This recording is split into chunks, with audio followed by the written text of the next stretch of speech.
Salut à tous, aujourd'hui je vais vous montrer comment j'effectue ma dépose d'ongles en gel avec ma ponceuse et je vais vous montrer comment j'effectue le soin à la fin. D'abord, je commence par désinfecter les mains de ma cliente avec le désinfectant de chez Ongles 24. Donc je vais commencer à poncer avec mon premier embout qui n'est pas en céramique. Donc je vais utiliser cet embout là en fait parce qu'il est bien abrasif et je vais tout d'abord commencer par enlever le plus gros, c'est-à-dire la couleur et le bombé.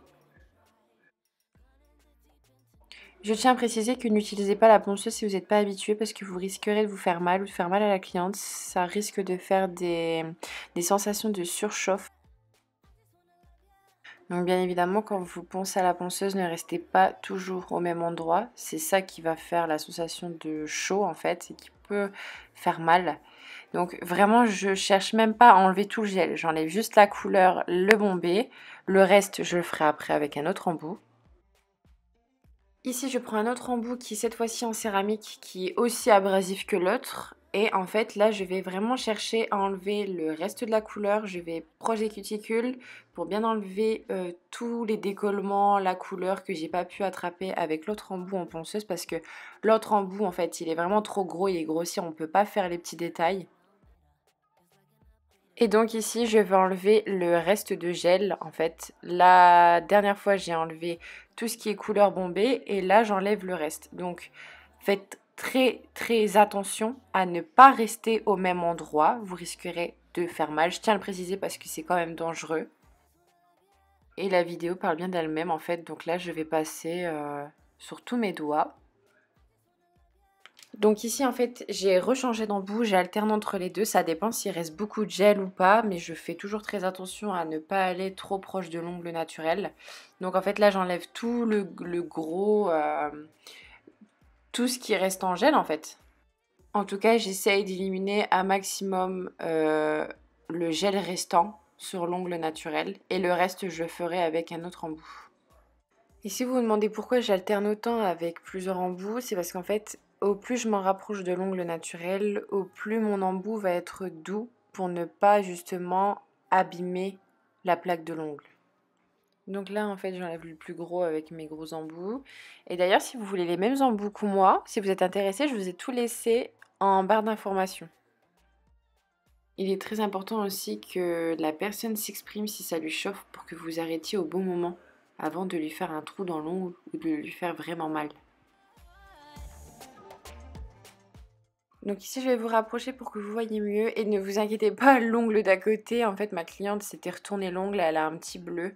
Donc ne vous inquiétez pas, c'est rien du tout, elle a plus mal, c'est passé.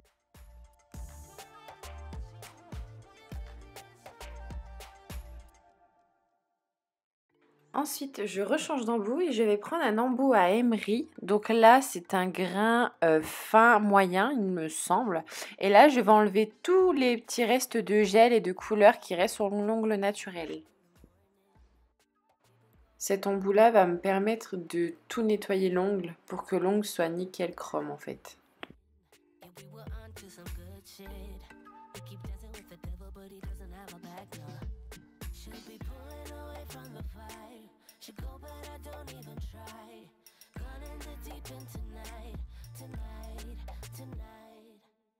Ensuite, je prends mon embout à cuticule, donc avec cet embout-là, je vais bien enlever toutes les petites peaux et les repousser.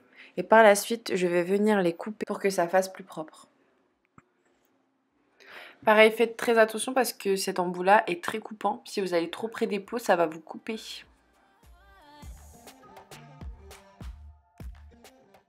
Si vous n'êtes pas habitué aussi à utiliser ce genre d'embout, vous pouvez simplement les repousser avec un repousse cuticule et les couper ou pas par la suite.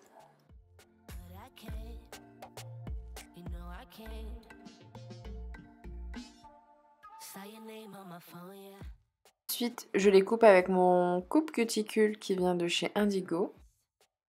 Je tiens à le préciser, mais pareil, faites très attention de bien couper la peau morte et non pas la peau en dessous parce que vous allez couper la peau, ça va saigner et ça risque de faire mal. Et je tiens à préciser aussi pour votre santé, n'oubliez pas de mettre un masque ou d'utiliser un aspirateur de table parce qu'on ne le dirait pas, mais il y a énormément de poussière dans l'air quand on fait les ongles, surtout quand on fait une dépose.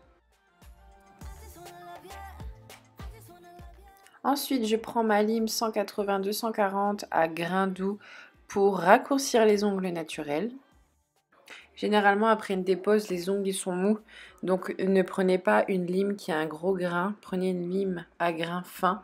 Vous allez avoir plus de facilité à raccourcir les ongles et ça ne va pas les abîmer.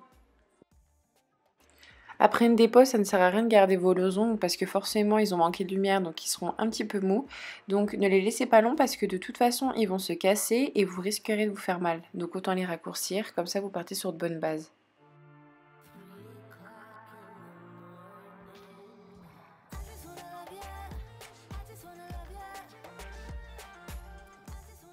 Ensuite, je vais passer aux soins. Donc, je vais appliquer un vernis de chez OPI, un fortifiant pour les ongles qui est mat.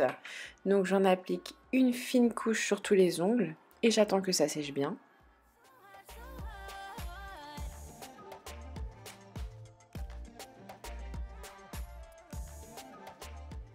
Une fois que la couche est sec, je vais réappliquer une couche de soin de chez OPI toujours. Et cette fois-ci, c'est un fortifiant pour les ongles. Il me semble que c'est à la pêche. Donc j'applique une fine couche et j'attends que ça sèche pour pouvoir appliquer la suite du soin.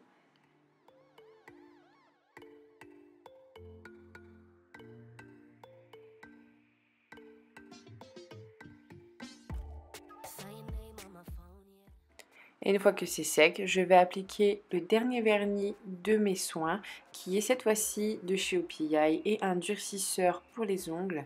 Donc j'en applique une fine couche et je vais bien attendre que les 3 couches soient secs totalement. Généralement, il suffit que de quelques minutes pour que l'ensemble du vernis sèche, c'est très rapide.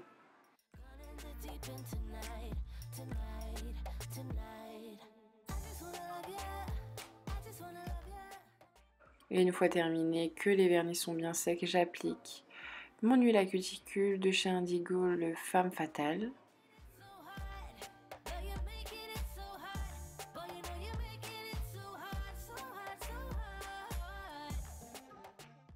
Et pour terminer mes soins, j'applique une crème sur les mains, la Femme Fatale de chez Indigo. Et voilà, la vidéo c'est terminé. En tout cas, j'espère qu'elle vous aura plu. Si vous avez des questions, n'hésitez pas comme d'habitude à laisser un commentaire. Et en tout cas, je vous dis à très vite et merci à ma cliente de m'avoir prêté ses mains pour la vidéo. Stécie, si tu passes par là, je te fais un gros bisou. Salut!